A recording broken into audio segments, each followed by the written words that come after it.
चलिए हम लोग कन्फ्यूशियस को पढ़ने वाले हैं। तो यूजीसी नेट पॉलिटिकल साइंस और के यूनिट पेपर नंबर सेकंड के यूनिट नंबर सेकंड में जो सबसे पहला हमारा टॉपिक है वो कौन है? कन्फ्यूशियस है। तो कन्फ्यूशियस एक चाइनीज विचारक हैं और प्राचीन चाइना के विचारक हैं, और इनका स्लोगन जो इन्होंने दिया उससे आप समझ सकते हो कि उनका जो रुझान था वो किसके प्रति था? राजनीति के प्रति था, नैतिकता के प्रति था और शिक्षा व्यवस्था के प्रति था। और जीवन में हमारा आचरण कैसा होना चाहिए, हमारे अंदर कौन कौन से सद्गुण, अच्छी क्वालिटीज होनी चाहिए, इसके बारे में उन्होंने बताया। यानी कुल मिलाकर इन्होंने हमें ये बताया कि हमारे जीवन का क्या रास्ता होना चाहिए। ठीक है, तो मैंने एग्जाम्पल भी दिया था पहले कि जैसे गौतम बुद्ध और महावीर, इन्होंने भी क्या किया था? तपस्या करके केवल इतना बताया लोगों को कि आप अपना जीवन कैसे व्यतीत करो।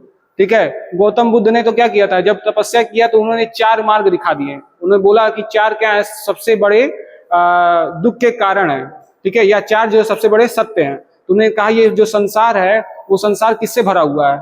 दुखों से भरा हुआ है। और दुख का कारण क्या है? हमारी इच्छाएं। जितनी हमारी इच्छाएं रहेंगी हमारी क्या होगा? दुख का कारण बनता जाएगा। तीसरा उन्होंने कहा कि आप क्या करो, अगर आपको सुख मतलब आपको सुखी रहना है तो आप अपनी इच्छाओं का त्याग कर दो। ठीक है, तो आप क्या हो जाओगे? सुखी हो जाओगे। और उसको और कहते हैं कैसे आप दुखों से मुक्ति पा सकते हो? तो जो मैंने 8 रास्ते बताए हैं, उन्होंने 8 रास्ता बताया, कहा कि इन 8 रास्तों का पालन करोगे तो आप क्या रहोगे? जीवन में हमेशा खुश रहोगे, कभी भी आपको दुख नहीं होगा। तो ये मनुष्य, क्योंकि वो जान रहे हैं कि मनुष्य क्या है, जब मनुष्य का जन्म हो गया वो हमेशा क्या रहता है? हर चीज में कहीं ना कहीं दुखी रहता है। तो वो दुख से कैसे मुक्त हो सकता है? ठीक है, तो ये सारी चीजें। तो कन्फ्यूशियस में क्या किया? हमें जीवन जीने का रास्ता बताया। तो उन्होंने कहा जो व्यक्ति अपने सद्गुणों के द्वारा शासन करता है वो ध्रुव तारे के समान होता है। वो कैसा होता है? ध्रुव तारे के समान होता है। ध्रुव तारा क्या होता है? उत्तर दिशा में हमेशा स्थित रहता है, चमकता रहता है, सारे तारों में सबसे ज्यादा चमकता है। ठीक है, वो अपनी दिशा कभी नहीं बदलता, अपनी जगह पे स्थिर होता है। और बाकी जो तारे होते हैं उसका क्या करते हैं? अनुसरण करते हैं।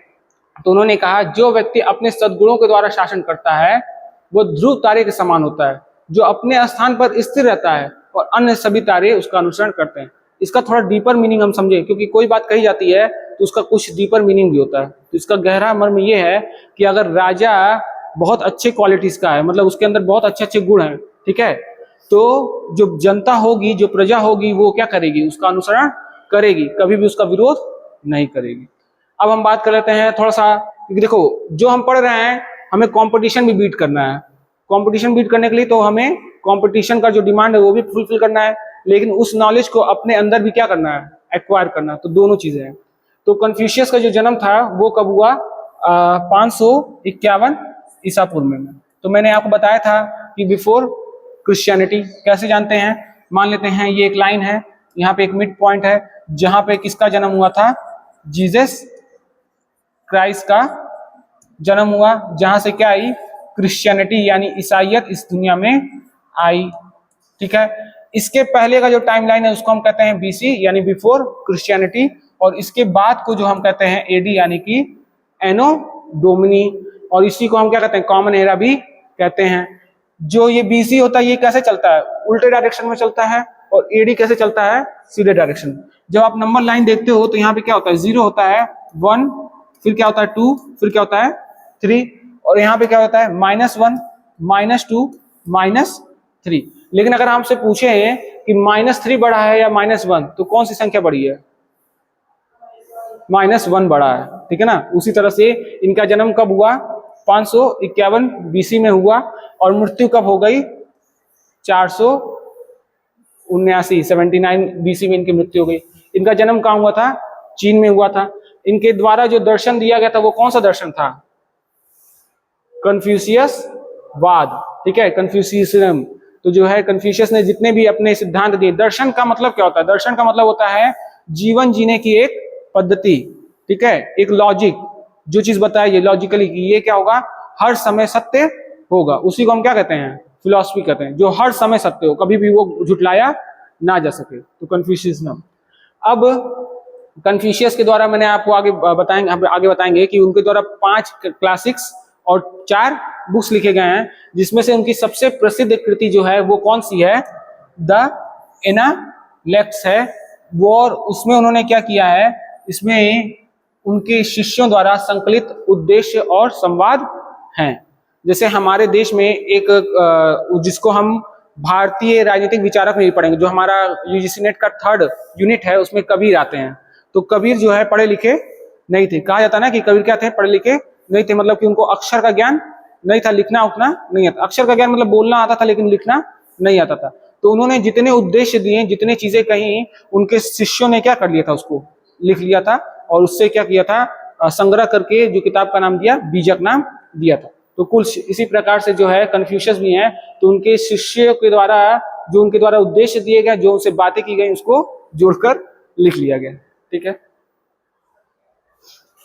तो थोड़ा सा और डिटेल में चले जाते हैं। अगर कोई पूछे आपसे तो कन्फ्यूशियस कौन थे, तो कन्फ्यूशियस एक महान दार्शनिक, शिक्षक और नैतिक विचारक थे, कि उन्होंने बताया कि हमारी नीति क्या होनी चाहिए, हमारे जीवन में क्या क्या मोरालिटी होनी चाहिए।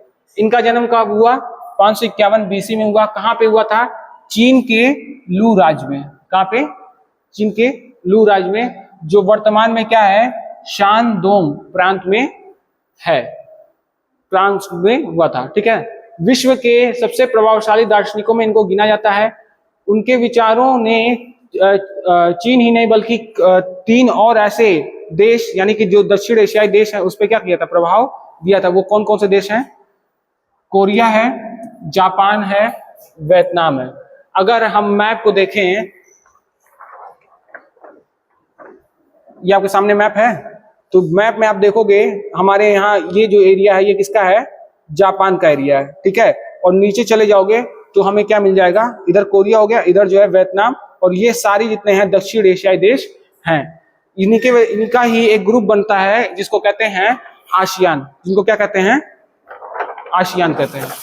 ठीक है ना, आसियान 10 देश हैं जो दक्षिण एशियाई देश हैं, छोटे छोटे, कंबोडिया, वियतनाम, थाईलैंड, ये सारे देश वहां पे आते हैं। तो इनका जो चीन के अलावा जो है कोरिया, जापान, वियतनाम पे इसका प्रभाव पड़ा, और इसमें इनके संस्कृति, शिक्षा और शासन व्यवस्था है, यानी कि कुल मिलाकर जो हमारे राजनीति का पार्ट है, शासन व्यवस्था, उसका भी प्रभाव इन देशों पर गहराई से पड़ा। ठीक है, अब जो ये हैं कन्फ्यूशियस, उनसे जब वो शिक्षा दे रहे थे तो वहां पे 3 गुण जो है बहुत ज्यादा फेमस थे। ठीक है, ऐसे तो 5 गुण थे, लेकिन उनमें उनकी शिक्षा देने में और उनके उद्देश्य देने में 3 चीजें बहुत महत्वपूर्ण थी। 3 चीजें कौन कौन सी महत्वपूर्ण थी, पहला जो था वो था रेन। पहला क्या था, रेन। ठीक है, रेन, तो रेन को जो है चाइनीज सिंबल में कुछ इस तरह से लिखते हैं, और रेन का वहां मतलब क्या था, मानवता, करुणा, दया और परोपकार से था। रेन का मतलब क्या था, मानवता, करुणा, दया और परोपकार। ठीक है, तो उनका मुख्य विचार इसमें था कि हमें क्या करना चाहिए, दूसरों से प्रेम करना चाहिए, दूसरे के प्रति क्या करनी चाहिए, सहानुभूति रखनी चाहिए। मानवीय व्यवहारों में हमेशा हमारा जो व्यवहार होना चाहिए वो कैसा होना चाहिए, मानवीय होना चाहिए, मनुष्य का व्यवहार होना चाहिए, पशु वाला व्यवहार नहीं होना चाहिए। हमें समझ के हर चीज करना है। ये कन्फ्यूशियस के दर्शन का सर्वोच्च, अब ये याद रखने वाली बात है कि जो ये कन्फ्यूशियस के नैतिक गुणों में सर्वोच्च गुण कौन सा होगा, रेन होगा। फिर दूसरा जो गुण है वो कौन सा है, ली है। ली में इन्होंने किसकी बात की, शिष्टाचार, मर्यादा, रीति रिवाज और अनुशासन की बात की। तो उन्होंने कहा कि समाज के द्वारा जो भी नियम बनाए गए हैं, उन नियमों का, उन परंपराओं का, उन आचार विचारों का हमें क्या करना चाहिए, पालन करना चाहिए और हमेशा उचित व्यवहार करना चाहिए। अभी हम कोशिश करेंगे कि हम लोग क्या करें, शॉर्टकट बना लें याद करने के लिए। ठीक है, उसको अभी हम ट्राई करेंगे। फिर तीसरा जो हमारा जो कन्फ्यूशियस का गुण था, जो उनके शिक्षा व्यवस्था में झलकता था, जो उनके बातों में भी आता था, उद्देश्यों में भी आता था, वो क्या था, ई किससे रिलेटेड था, धर्म, निष्ठा, न्याय, नैतिक कर्तव्य से रिलेटेड था, जिसमें कहा गया लाभ की अपेक्षा नैतिक रूप से सही कार्य करना चाहिए और उचित और न्यायपूर्ण निर्णय लेना चाहिए। जब हम धार्मिक काम करते हैं तो हम क्या करते हैं, अपना लाभ नहीं देखते हैं, हम दूसरों का लाभ देखते हैं। ठीक है, और उस तरह से हम काम करते हैं। तो चाइनीज जो थिंकर है उन्होंने भी कहा कि हमें अपने जीवन में क्या करना चाहिए, धर्म का पालन करना चाहिए। अब धर्म का मतलब यहाँ पे किसी भगवान से नहीं है, धर्म का मतलब क्या है कि जो अच्छे गुण हैं, जो क्वालिटीज बताई गई हैं, उनका पालन हमें करना चाहिए। ठीक है, जो चीजें हमें बोली गई हैं, जो हमें करना चाहिए, जो हमें नहीं करना चाहिए, जो हमें धर्म में बताया गया वो हमें उसका पालन करना चाहिए। अब ये नहीं करना चाहिए कि झंडा लेकर लड़ाई करने लगे, वो नहीं करना है। हमें केवल अच्छे गुणों को उससे सीखना है और उस धर्म का पालन करना है। ठीक है, तो रेन हो गया, ली हो गया, ई हो गया। अगर हम इसको जोड़ना चाहें तो जोड़ सकते हैं क्या? अच्छा, आरपी कर लें या आरएल कर लें, कुछ इस तरह से शॉर्टकट बना के आप याद कर सकते हो। रेन से क्या मतलब हो गया? परोपकार से मतलब हो गया। और ली से किसका मतलब हो गया? शिष्टाचार से मतलब हो गया। और ली से किसका मतलब हो गया? धर्म से। तो ली के लिए तो हम कर सकते हैं, ली के लिए क्या कर सकते हैं? ली और रिलीजन, ठीक है, ली आर कर सकते हैं इस तरह से। अब जो वो 5 और गुण थे वो कौन से थे? रेन हो गया, ली हो गया, ई हो गया, और जो चौथा हो गया वो जी, और 5वां जो हो जाएगा वो जिन हो जाएगा। तो रेन जो है मानवता और करुणा के लिए, ली जो है शिष्टाचार मर्यादा के लिए, ई जो है धर्म निष्ठा न्याय के लिए, ई जो है बुद्धिमत्ता और विवेक के लिए। अभी ये छूटा हुआ था। अच्छा एक बात बताइए, जी जो होता है, अगर हम अपना जीवन जो है बिना विजडम के, बिना नॉलेज के जी रहे हैं तो क्या हम मनुष्य कहलाने लायक हैं? किसी का कहते हैं, जो मान लो किसी का जन्म हुआ और उसको जंगल में हम छोड़ दें, जैसे बाकी जानवर रह रहे हैं उस तरह से वो भी रहे, और उसके अंदर कोई विकास ना हो, कोई उसको ज्ञान की बातें ना पता चले, तो वो क्या मनुष्य कहलाने लायक है? नहीं कहलाने लायक है, वो पशु है। मनुष्य हम तब हैं जब हम अन्य जो जितने यहाँ पे सृष्टि में पशु और पक्षी हैं उनसे मनुष्य कैसे अलग है? इसीलिए अलग है क्योंकि उसने क्या किया है? ज्ञान का अर्जन किया है। उसके पास विवेक है कि हम क्या कर रहे हैं और क्या नहीं कर रहे हैं, क्या सही है क्या गलत है। अच्छा एक बात बताइए, बच्चा कौन होता है? बच्चा वही होता है ना जिसको ये ना पता हो कि जो काम वो कर रहा है उसके आगे क्या उसका परिणाम होगा, वही बच्चा है। और बड़ा कौन है? जिसको पता है कि अगर मैं ये काम कर रहा हूं तो इसका परिणाम क्या होगा, ये होगा, तो मुझे ये काम करना चाहिए या नहीं करना चाहिए उसका वो निर्णय करेगा। जैसे बच्चे को आप छत पे छोड़ दो, ठीक है, तो बच्चा और बाउंड्री बना नहीं हुआ है तो चलते चलते क्या करेगा? बाउंड्री पार कर जाएगा। उसको ये नहीं पता है कि हम क्या हो जाएंगे, नीचे गिर जाएंगे। लेकिन जब आप बड़े हो जाते तो आपको पता है ना कि आप चलोगे तो आप क्या हो गए, नीचे गिर सकते हो। तो दोनों में अंतर है। तो यही चीज है, उन्होंने कहा कि अपने बुद्धिमत्ता और विवेक का भी हमें क्या करना चाहिए? प्रयोग करना चाहिए। और वो कब आएगा? ज्ञान से ही प्राप्त होगा। और जिन क्या होता है? जिन जो है सत्यनिष्ठा यानी कि ट्रूथनेस, और विश्वसनीयता यानी कि रिलायबिलिटी से रिलेटेड है, इंटीग्रिटी से रिलेटेड है कि आपके अंदर क्या होना चाहिए? कर्तव्य निष्ठा होनी चाहिए और सत्यपरायणता होनी चाहिए। कुछ भी हो जाए हम अपने सत्य का मार्ग नहीं छोड़ेंगे। तो राजा हरिश्चंद्र की आपने कथा सुनी भी होगी, ठीक है। यहाँ तक कि यूपीएससी में जब एग्जाम होता है तो उसमें एक मेंस में GS4 है। तो GS4 किसके बारे में है? एथिक्स, इंटीग्रिटी और एप्टीट्यूड के बारे में, जिसमें आपकी सत्यनिष्ठा और विश्वसनीयता की जांच होती है कि आप कल को सिविल सर्वेंट बन गए, IAS बन गए, ठीक है। ये सब पढ़ रहे हो ना, ये सारा पोर्शन जो है उसमें भी कनेक्ट होगा। ये जो हम पढ़ रहे हैं पॉलिटिकल साइंस यूजीसी नेट का, ये पूरा पोर्शन जो है सिविल सर्विसेज में भी क्या होगा? काम आएगा, ठीक है। तो उसमें ये पूछा जाएगा आपसे, आपको पेपर इस तरह से दिया जाएगा कि मान लीजिए आप जो है कहीं के SDM बन गए या कहीं के DM बन गए और आपके सामने किसी रिलेटिव का आपका केस आ गया, तो क्या आप फेवर करोगे कि नहीं करोगे?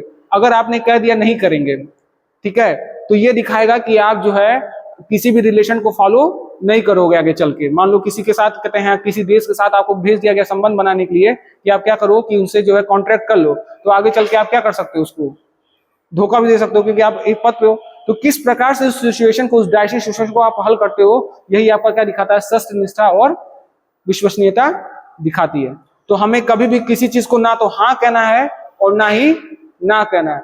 हमें कुछ ऐसा करना है कि जो लॉजिकली सही हो और उससे किसी का नुकसान ना हो, और वो हमेशा क्या हो? न्याय संगत हो, मतलब कि जो न्याय है वो हमेशा फेवरेबल हो। आगे कन्फ्यूशियस के द्वारा जो है 5 क्लासिक्स लिखे गए हैं। अब ये क्लासिक्स क्या होते हैं? क्लासिक्स का मतलब ये होता है जो चीजें कही गई हैं जो हमेशा टाइमलेस हो, जो क्या हो? टाइमलेस हो, जो हमेशा सही हो हर टाइम में, चाहे कोई भी सिचुएशन हो जाए, उसमें कोई भी डिफरेंस ना आए।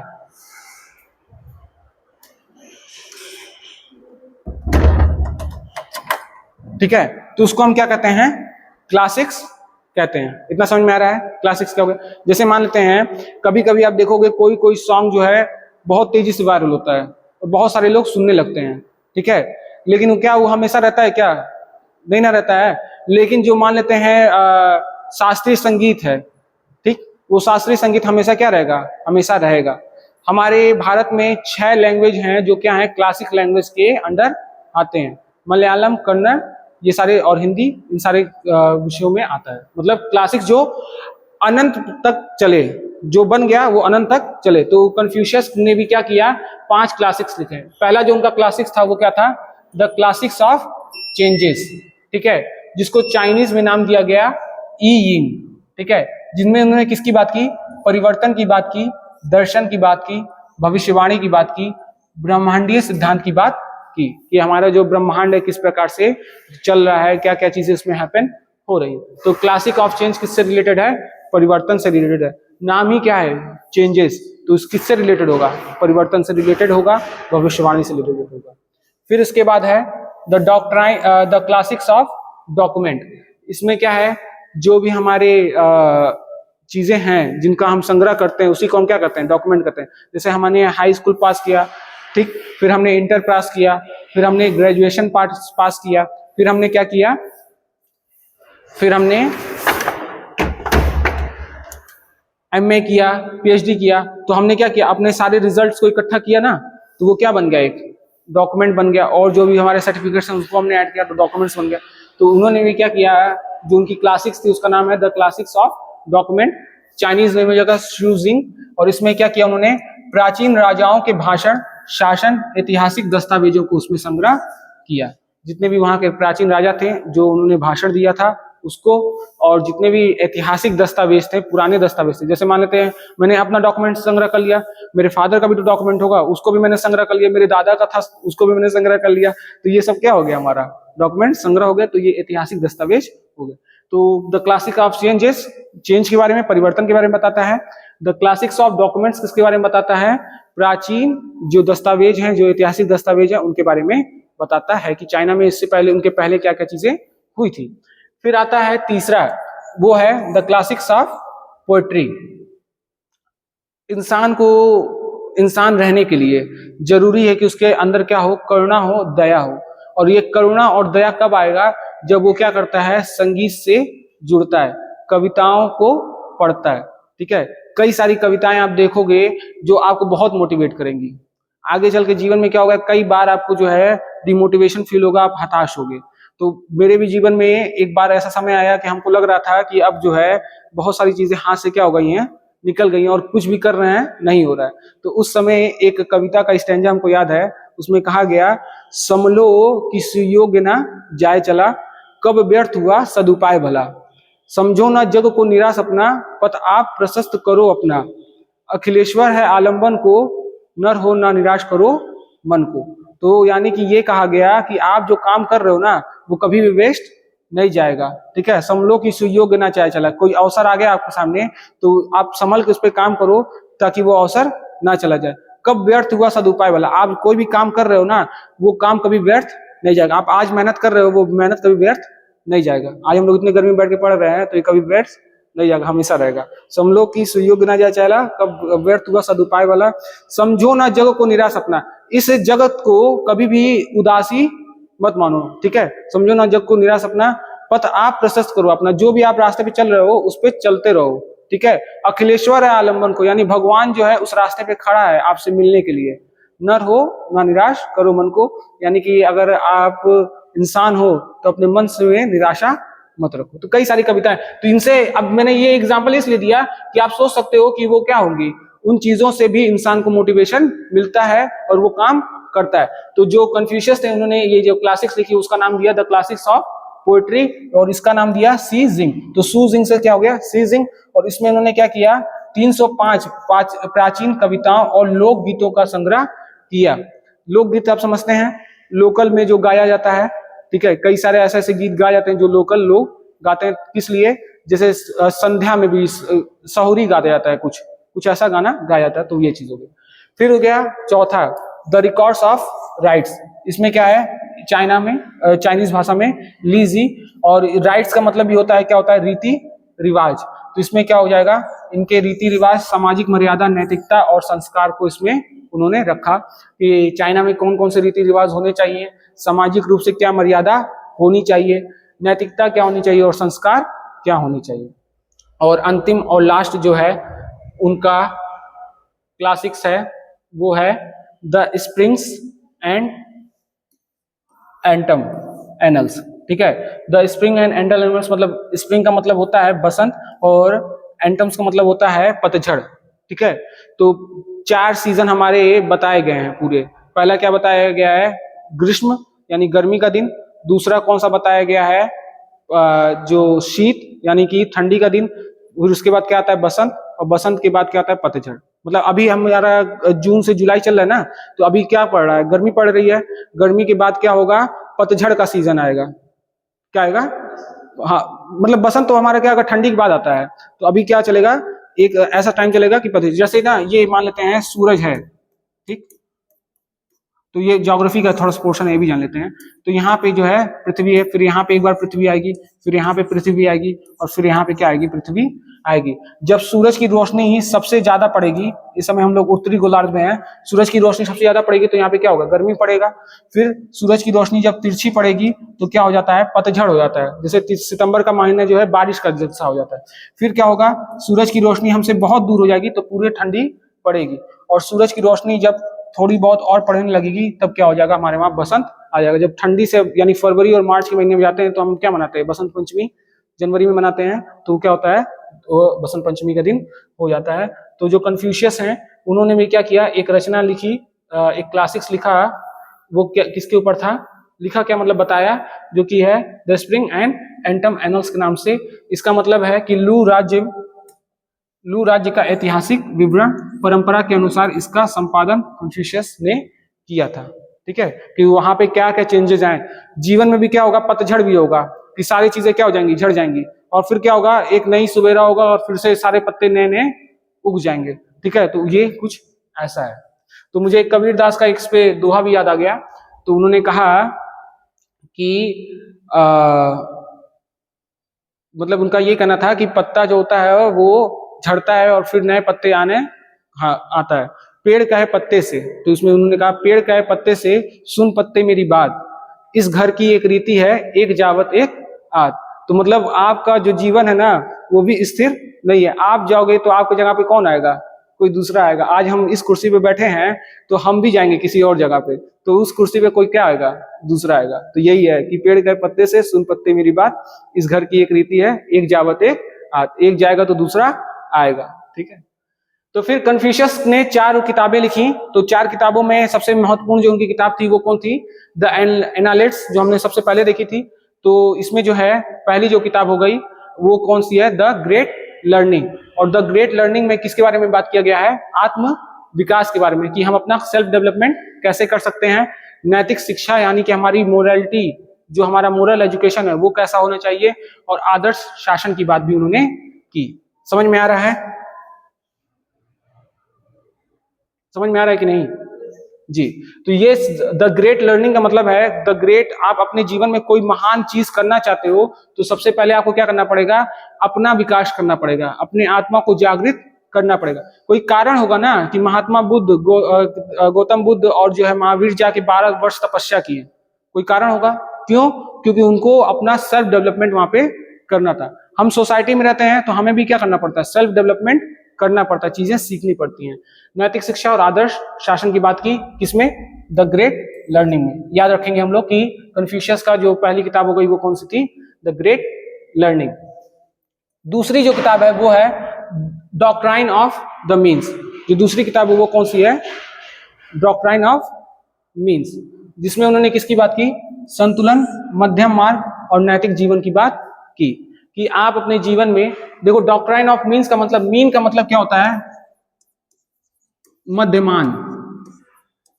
क्या होता है, मध्यमान। मान लेते हैं 3 है और 5 है, 3 और 5 के बीच में कौन सी संख्या आएगी, 4 आएगी ना।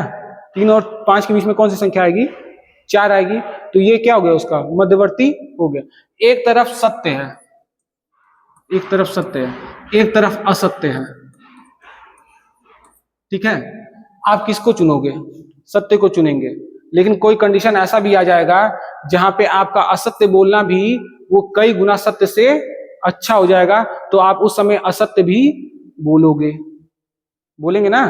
मान लेते हैं किसी मेरे असत्य बोलने से अगर किसी का अच्छा हो जाता है तो हम असत्य भी उस समय बोलेंगे। तो हम यहाँ पे हमेशा सत्य तो चुन नहीं रहे हैं, तो हमने क्या किया? मध्यम मार्ग अपनाया। तो यही इनका सिद्धांत था, द डॉक्ट्राइन ऑफ मीन, जिसमें उन्होंने संतुलन की बात की, बैलेंस की बात की, मध्यम मार्ग की बात की और नैतिक जीवन की बात की।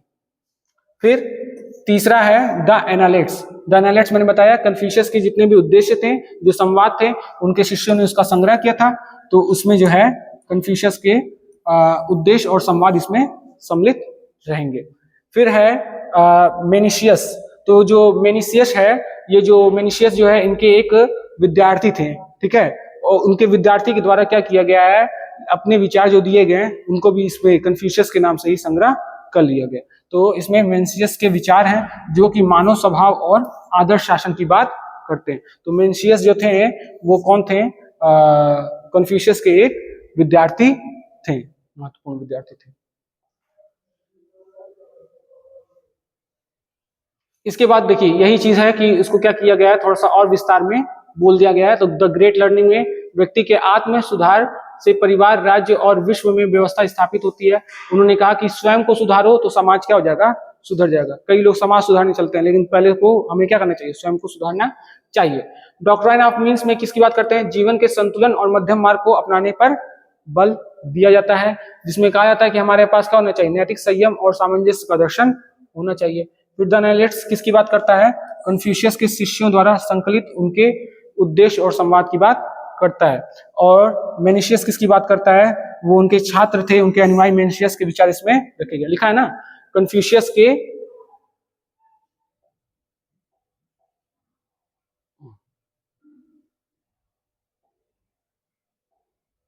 इसमें कहा गया है कि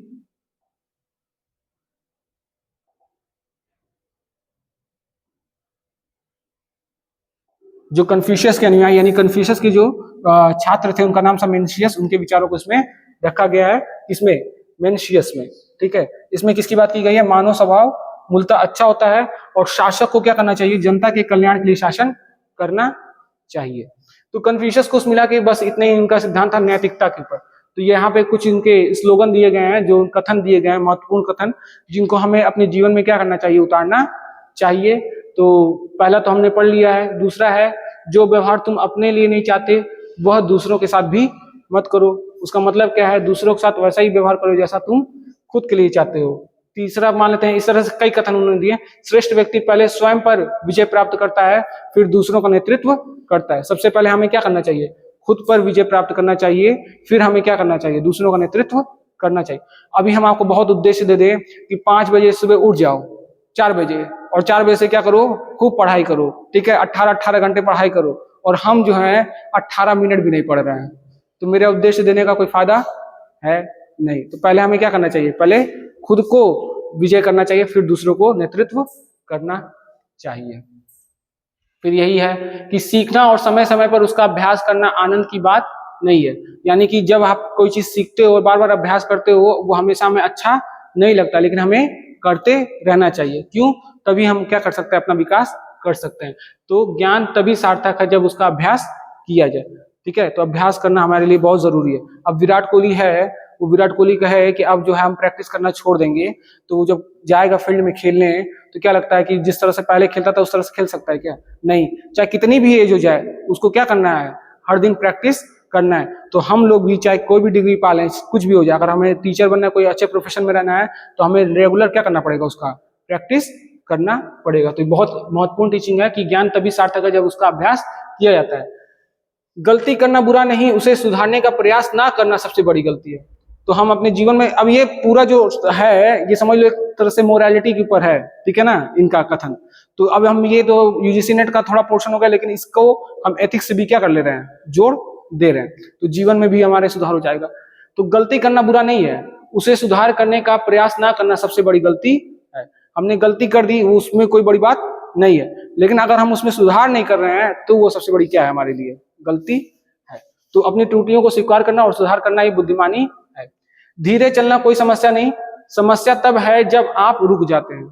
ठीक है, तो एक कहा जाता है कि अगर आप दौड़ नहीं सकते, अगर आप उड़ नहीं सकते तो आप दौड़ो, अगर आप दौड़ नहीं सकते तो चलो, अगर आप चल नहीं सकते हो तो आप रेंगो, लेकिन अपनी पोजीशन हमेशा क्या करो, चेंज करो।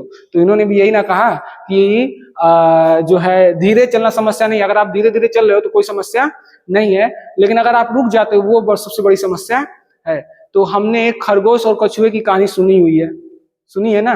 तो उसमें खरगोश क्या होता है, बहुत तेज दौड़ता है और जाके कहीं रुक जाता है, और कछुआ धीरे धीरे धीरे धीरे धीरे धीरे चलता रहता है और आखिर खरगोश से भी आगे निकल जाता है। तो ये चीज कि हमें रुकना नहीं है, हमें हमेशा चलते रहना है। यानी निरंतर प्रयास ही सफलता की क्या होती है, पूंजी होती है। यानी अगर आप लगातार प्रयास करते हो तो आप निश्चित रूप से कहीं ना कहीं सफल हो जाओगे। आज आपको कुछ चीजें नहीं आती हैं, कोई बात नहीं, आप धीरे धीरे स्टार्ट करो। कोई बहुत टॉप पे बैठा है, आप उसको भी बीट करके बहुत आगे पहुंच सकते हो। और ये अपने अंदर क्या होना चाहिए, हमारे सेल्फ कॉन्फिडेंस होना चाहिए कि हम उससे भी आगे निकल सकते हैं।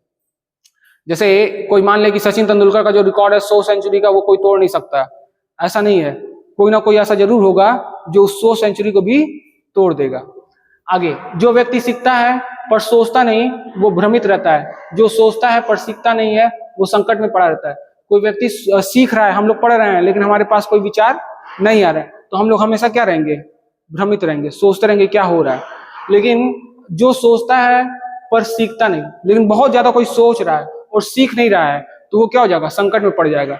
बैठे बैठे क्या कर रहा है, खूब सारी बातें सोच ली। तो एक चुटकुला है, तो उसमें क्या होता है, एक आदमी रहता है, वो सोचता है, बैठा हुआ है, मौसम जो है बाहर कुछ बिगड़ा नहीं है, तो वो सोचता है कि आज अचानक से बारिश हो जाएगी, बारिश होगी तो मैं अपने पड़ोस में जाऊंगा, पड़ोस में जाऊंगा तो मैं छाता मांगूंगा, और छाता मांगूंगा तो क्या होगा, वो हमको मना कर देगा, और हमको मना करेगा तो मैं उसको मार दूंगा। ठीक है, और कुछ हुआ नहीं है, और इतने आवेग में आकर वो जाता है और कहता है तुमने मुझे छाता क्यों नहीं दिया, उसको मार देता है।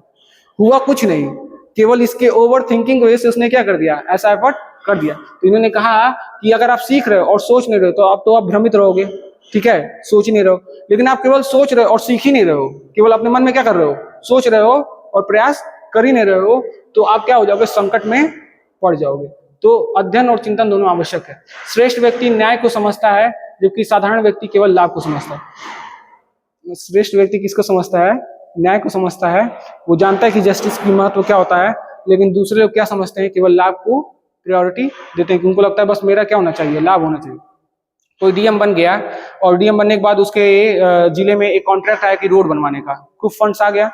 न्याय तो यही है ना कि सारा फंड्स किस में लगना चाहिए, रोड बनाने में लगना चाहिए। ठीक है, लेकिन जो श्रेष्ठ व्यक्ति होगा वो तो न्याय करेगा, लेकिन जो अश्रेष्ठ व्यक्ति होगा तो वो क्या करेगा, केवल अपना लाभ देखेगा कि अच्छा ये रोड कॉन्ट्रैक्ट आया तो मैं क्या करूं, कितना पैसा मेरे पास आ सकता है, चाहे रोड कैसा ही बन जाए। तो ये चीज नहीं होनी चाहिए। यानी कि श्रेष्ठ व्यक्ति न्याय को समझता है, जबकि साधारण व्यक्ति केवल किसको समझता है, लाभ को समझता है। यानी नैतिक लाभ से अधिक नैतिकता जो होती है वो किससे महत्वपूर्ण होती है, लाभ से भी महत्वपूर्ण होती है। हमारा नुकसान हो जाए वो सही है, लेकिन हमारा नैतिकता नहीं जानी चाहिए। अपनी नुकसान भी क्यों करना, डीएम है, अच्छा खासा आपको मिल रहा है, क्यों जरूरत है कि आपको उससे से फंड चाहिए। ठीक है, आगे, जब हम अच्छे लोगों को देखें तो उसके समान बनने का प्रयास करें, और जब हम बुरे लोगों को देखें तो स्वयं की जांच करें। जब हम अच्छे को देखते हैं तो हमें क्या करना चाहिए, और अच्छाई ग्रहण कर लेनी चाहिए। और अगर हम किसी के अंदर बुराई देख रहे हैं ना, तो सबसे पहले हमें देखना चाहिए कि हमारे अंदर क्या क्या बुराइयां हैं। हो सकता है हमारे अंदर उससे भी ज्यादा बुराइयां हो, क्योंकि हम दूसरों को तो बुरा कह रहे हैं, लेकिन उससे ज्यादा हमारे अंदर भी क्या हो सकती है, बुराइयां हो सकती है। तो दूसरों से प्रेरणा और आत्मनिरीक्षण दोनों आवश्यक है। कितना हो गया, 9 हो गया, 5 और बचा हुआ है, 4 और बचा हुआ है। ज्ञान का वास्तविक अर्थ है अपनी अज्ञानता को पहचानना।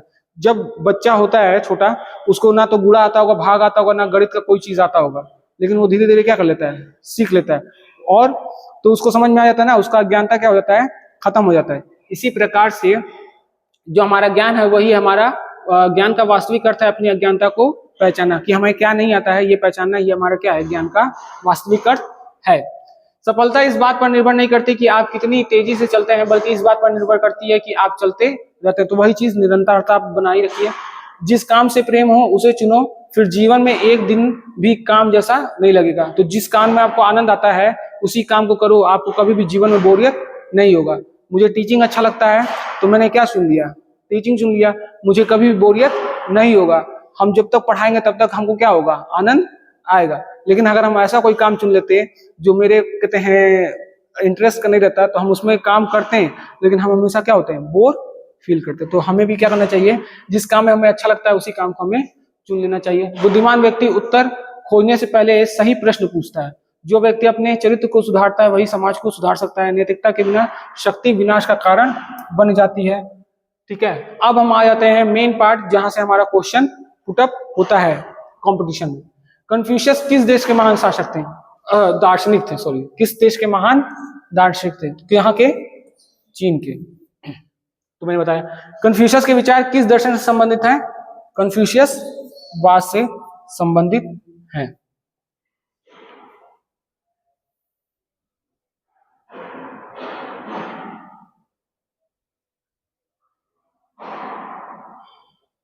अगला प्रश्न, कन्फ्यूशियस के उद्देश्यों का मुख्य स्रोत कौन सा ग्रंथ है, तो अब मैंने बताया कौन सा था, एनालिटिक्स था। ठीक है, रिपब्लिक जो है प्लेटो के द्वारा लिखी गई है, अर्थशास्त्र जो है कौटिल्य के द्वारा लिखी गई है।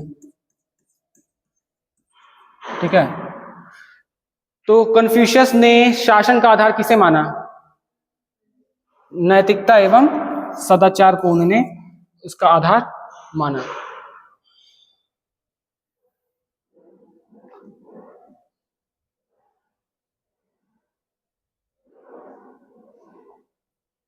आगे, कन्फ्यूशियस के अनुसार आदर्श शासक की सबसे बड़ी विशेषता क्या होती है, तो नैतिक चरित्र जो है उसकी सबसे बड़ी विशेषता होती है। उन्होंने कभी सेना की बात नहीं, कभी धन संपत्ति की बात नहीं की, कभी कठोर दंड की बात नहीं की। रेन का अर्थ है, तो सबसे पहले हमें पता था रेन जो है उन्होंने अपने सर्वोच्च नैतिक गुणों में रखा, और सर्वोच्च नैतिक गुण हमेशा हम लोग कहते हैं धर्म से भी ऊपर, नैतिकता से भी ऊपर क्या होता है, मानवता और परोपकार होता है। ठीक है, मानवता और परोपकार क्या होता है, सबसे ऊपर होता है। तो रेन का अर्थ जो हो जाएगा वो क्या हो जाएगा, मानवतावाद और करुणा हो जाएगा। कभी युद्ध नहीं होगा, कानून और स्वतंत्रता भी नहीं होगा। कानून बनाया ही जाता है किसके लिए, न्याय के लिए। ठीक है, और न्याय को किस से जोड़ा गया था, न्याय को किससे जोड़ा गया था, कौन सा जो था, पहले तो रेन हो गया, ली हो गया, ई हो गया, और कौन सा था, जी और जिन, किससे जोड़ा गया था न्याय को, न्याय को किससे जोड़ा गया था, न्याय को जोड़ा गया था ई से। ठीक है ना, ये याद रखना। तो इसको देख लो एक बार, रेन जो है मानवता करुणा, ली जो है शिष्टाचार मर्यादा, ई किससे हो जाएगा, धर्मनिष्ठा न्याय, जी किससे हो जाएगा, बुद्धिमत्ता विवेक, जिन किससे हो जाएगा, सत्यनिष्ठा और विश्वसनीयता से, क्योंकि आगे के प्रश्न उसी के ऊपर आधारित हैं। तो अभी मैंने पूछा ली किससे रिलेटेड था, किससे, ली किससे रिलेटेड था, रीति रिवाज और शिष्टाचार से।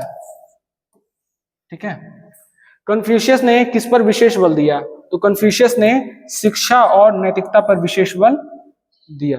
ठीक है, कन्फ्यूशियस एक शिक्षक थे और दार्शनिक थे, तो उन्होंने किस पे बल दिया होगा, शिक्षा और नैतिकता पर बल दिया।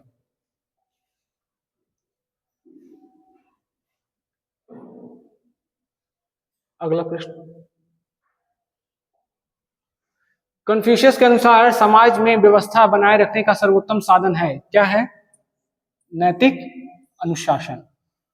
कन्फ्यूशियस किस काल के दार्शनिक थे, तो कन्फ्यूशियस क्या मध्य काल के थे, तो मध्य काल का मतलब क्या हो जाता है, 600 बीसी से लेकर 600 बीसी से लेकर ये 1500 जो आपके एक तरह से 707 बीसी तक की या 1600 की बीसी तक की बात की, एडी की बात की जाती है। ठीक है, मध्यकाल में। ठीक है, मध्यकालीन।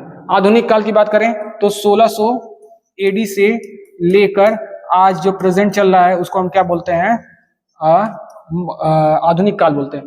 प्राचीन पुनर्जागरण का काल जो था, पुनर्जागरण जो है 14वीं शताब्दी में हुआ था। ठीक है, 14वीं शताब्दी में यूरोप में हुआ था। तो क्या ये तीनों हैं, ये भी नहीं होगा, ये भी नहीं होगा और ये भी नहीं होगा।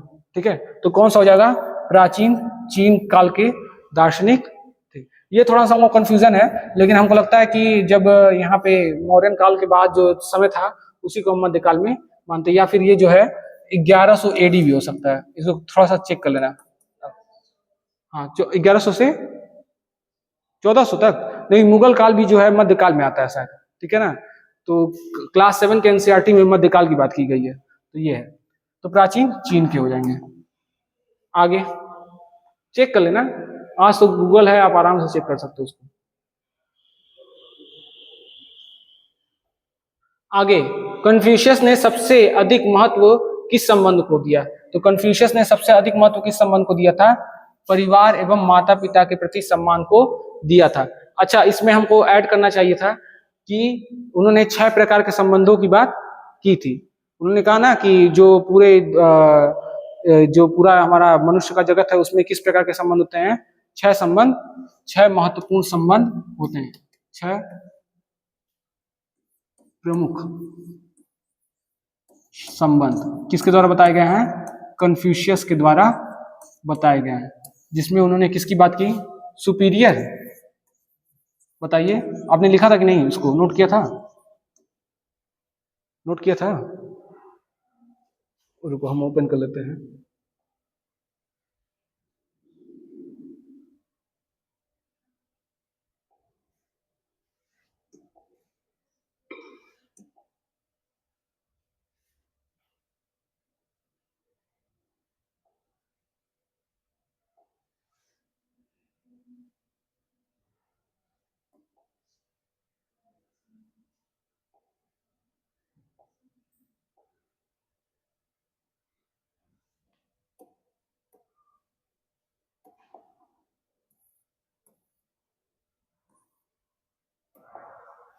यही है ना?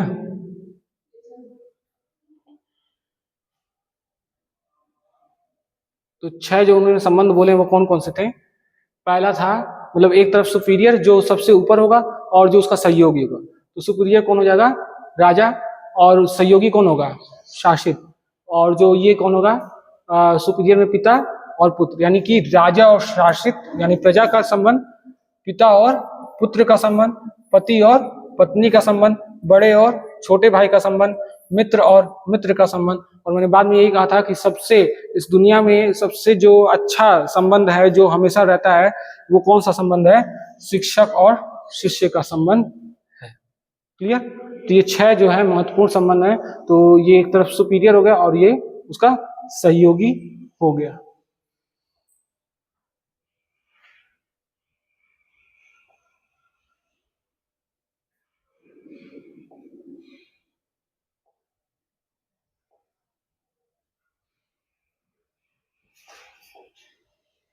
कहां तक हम लोग पहुंच गए थे? कौन से क्वेश्चन तक?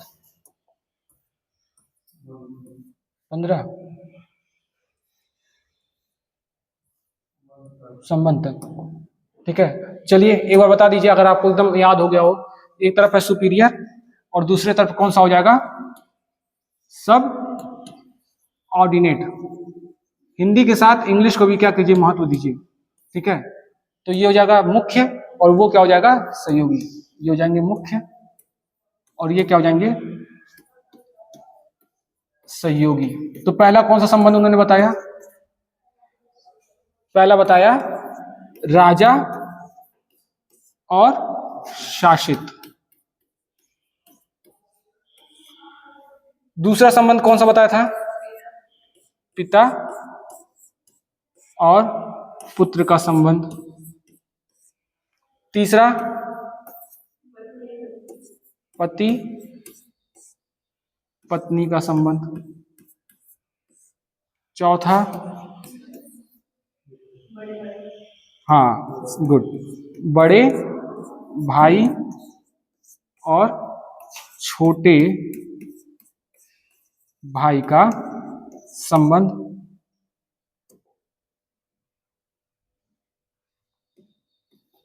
और पांचवा इनका क्या था?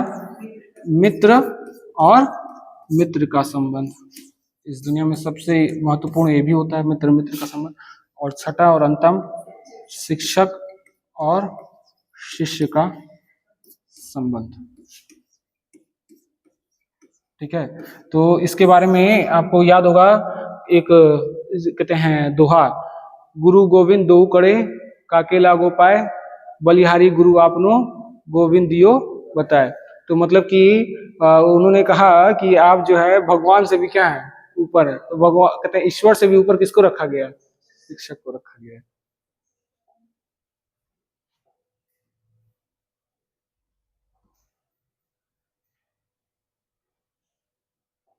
आगे, कन्फ्यूशियस का प्रमुख उद्देश्य था, उनका क्या प्रमुख उद्देश्य था कि नैतिकता एवं आदर्श समाज की स्थापना की जाए। कन्फ्यूशियस ने शिक्षा किसके लिए आवश्यक मानी? तो कन्फ्यूशियस ने शिक्षा किसके लिए? अमीरों के लिए मानी, शासकों के लिए मानी? नहीं, किसी के लिए। या फिर केवल सैनिकों के लिए मानी? नहीं, तो किसके लिए मानी? सभी इच्छुक व्यक्तियों के लिए मानी। तो फिर से हम वही रिपीट करेंगे कोटेशन कि when the student is ready the teacher will emerge. अगर सीखने की इच्छा होगी तो सिखाने वाले 1000 लोग मिल जाएंगे। अगर सीखने की इच्छा नहीं होगी तो कोई भी सिखा दे, आप कभी कुछ नहीं सीख पाओगे। तो हमारे अंदर क्या होनी चाहिए? इच्छा होनी चाहिए सीखने की। ठीक है, तो एकलव्य का उदाहरण आपके सामने है, उसको कहते हैं धनुधर बनना था, धनुष विद्या सीखने का इच्छा थी, तो उसने मूर्ति बना के भी क्या कर लिया? शिक्षा ले ली। और उन्हीं द्रोणाचार्य के 105 शिष्य थे, जिनमें केवल एक ही शिष्य ने इच्छा की और वो सीखा, बाकी उतने अच्छे धनुधर नहीं बन पाए। वो एक ही शिक्षक, लेकिन उनके विद्यार्थियों में क्या था? अंतर था। तो सीखने की इच्छा जिसके अंदर होगी वो कहीं से भी किसी से भी सीख सकता है। कन्फ्यूशियस के अनुसार शासन का सर्वोत्तम माध्यम क्या है? तो कन्फ्यूशियस के अनुसार शासन का सबसे सर्वोत्तम माध्यम जो है नैतिक उदाहरण प्रस्तुत करना है। कन्फ्यूशियस का दर्शन मुख्यतः किस पर आधारित है? कर्तव्य और नैतिकता पर आधारित है।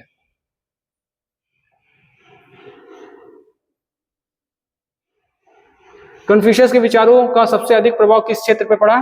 तो मैंने अभी बताया ही है कि ये पूर्वी एशियाई देशों पर पड़ा। कौन कौन से देश थे, नाम बता दीजिए। हाँ, कौन कौन से देश? Japan, Korea, Vietnam. Japan, Korea और वियतनाम। देखिए आप लोग को याद हो गया। देखिए यही चीज होता है, छोटे छोटे एफर्ट्स। आज आप एक पेज लिखोगे, आपके पास एक पूरा रजिस्टर दे दिया जाए, आप लगेगा हम कैसे लिखेंगे, लेकिन एक एक पेज धीरे धीरे लिखते जाओगे तो पूरा रजिस्टर क्या हो जाएगा? बढ़ जाएगा। आज हम एक एक चीज पढ़ रहे हैं ना, 6 महीने बाद आप यही चीज देखोगे, बहुत बड़ा चेंज अपने अंदर, कि आपका पूरा सिलेबस क्या हो जाएगा? तैयार हो जाएगा। और पेपर आएगा तो सारा पेपर का क्या हो जाएगा? क्वेश्चन आप आराम से कर सकते हो। ठीक, तो ये हो जाएगा ऑप्शन नंबर सी। कन्फ्यूशियस से संबंधित विषय है युद्ध नीति? नहीं, तो कौन सा है? नैतिकता और शासन एवं शिक्षा। अर्थशास्त्र नहीं है और विज्ञान भी नहीं है। अंतिम प्रश्न जो कि यूजीसी नेट के पेपर में आ चुका है, क्या दिया हुआ है कि निम्नलिखित में से कौन सा कथन कन्फ्यूशियस के विचारों के अनुरूप है? राज्य का आधार केवल दंड है, वो तो कभी पनिशमेंट की बात ही नहीं करते, नैतिकता की बात करते हैं। तो उन्होंने क्या किया? शासक को अपने नैतिक आचरण से जनता का मार्गदर्शन करना चाहिए, ये सही हो जाएगा। युद्ध ही राज्य की शक्ति का आधार है, गलत। कानून ही समाज का एकमात्र आधार है, भी गलत। उन्होंने नैतिकता की बात की, तो उन्होंने कहा कि अगर राजा नैतिकता पूर्ण, उन्होंने कहा ना ध्रुव तारे की बात की थी, तो सद्गुण से बात की थी, तो यानी कि राजा अगर नैतिक आचरण से जनता का मार्गदर्शन करता है, तो वही मतलब शासक को अपने नैतिक आचरण से क्या करना चाहिए? जनता का मार्गदर्शन करना चाहिए। आई थिंक ये था कन्फ्यूशियस। अब अगले क्लास में हम लोग जो है प्लेटो को पढ़ेंगे।